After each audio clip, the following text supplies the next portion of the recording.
Hello, folks. I'm Anticio Duke, and I want to thank you for stopping by. I know you hear a few concepts go around daily that some people talk about, some people act upon. One is obstacles, the other is opportunities. So, no matter how you see it, we're going to talk about that today.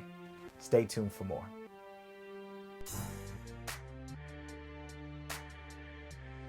Hello, and welcome. So this week's topic of discussing opportunities and obstacles actually comes from this week's book written by Ryan Holiday. It is called The Obstacle is the Way. This is a really cool book. If you don't know about Ryan Holiday, he is a contributor to a lot of Robert Greene's work, the 48 Laws of Power and things of that nature. He's also a marketeer who does a lot of different campaigns for a few global brands that you might know. So again, he's well relevant in writing and marketing. So this book actually talks about, it's an opportunism book, or opportunistic if you want to be politically correct. It's a book that looks at how to turn negatives into positives. And how Ryan approached this book is breaking it down to having the requirements of how to overcome any obstacle. So he's broken those down in three key core concepts that we'll talk about today. And those three key concepts are: one, perception, how we actually see things. Two is action, how we respond to things or the act of doing. And lastly is will. So willpower, however you want to look at that, but those are how it's broken down. And there are subcategories or sub things, lists of things that you can gather from each key core concept. And we'll touch base on a few of those today. So one, we'll talk about perception. And the idea that Ryan has written about that really stood out to me was, one, recognize your power. So if you recognize your power and the power that you have, if we're looking at the concept of perception, that perception can't be taken away. You can be thrown in jail, you can have all your prized possessions taken away from you, you can be stripped dry, judged, everything, labeled, anything. But your thoughts, your beliefs, your image, the self-images, your ideas that you have of yourself, they cannot be controlled. And that's the power you have within yourself.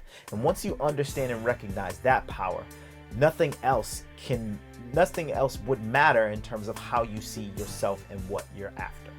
So that's the first key concept or key subcategory of the concept within perception. The second one we'll talk about is action. And there's a concept within the category of action, which is control your emotions. A lot of people hear that and they think, well, easier said than done. Let me give you this scenario. Let's say someone has happened to get hurt around you and you freak out and you panic.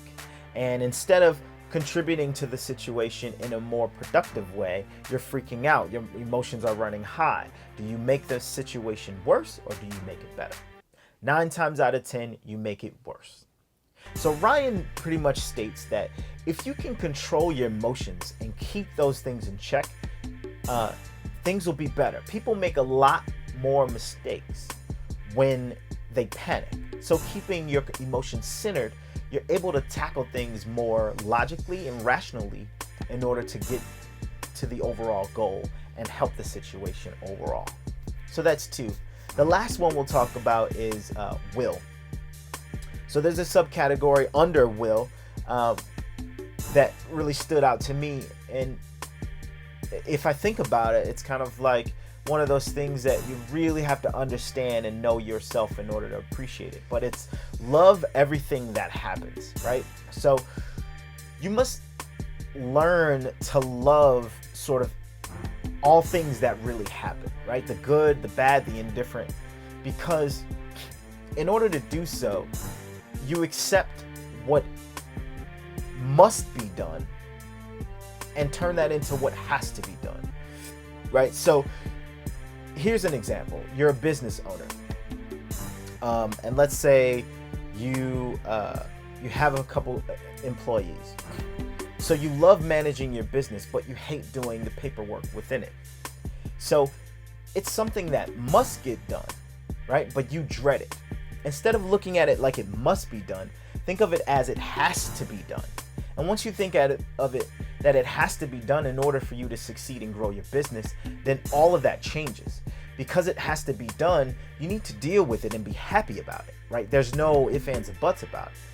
Either you do it or you hand it off to someone, or you outsource it to be done, but it has to get done in order for your business to thrive and succeed.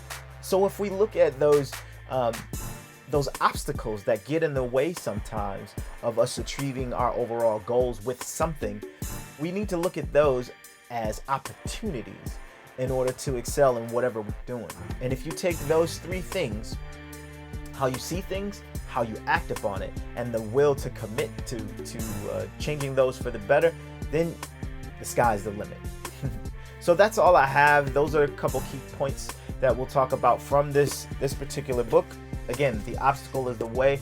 He has a lot of other concepts in here that are pretty timeless, like being prepared to act, like boldness is a response of acting.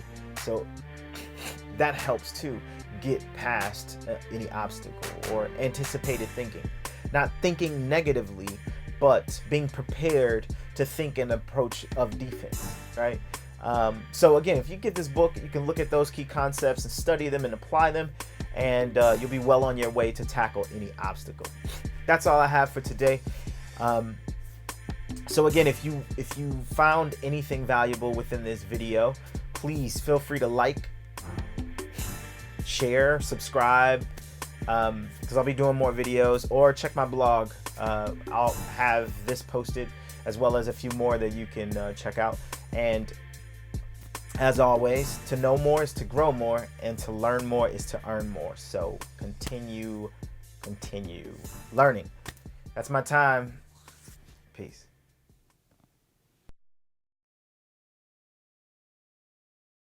Obstacalities, opportunistic, omnipotent, omnipotent, onomatopoeia, I don't know.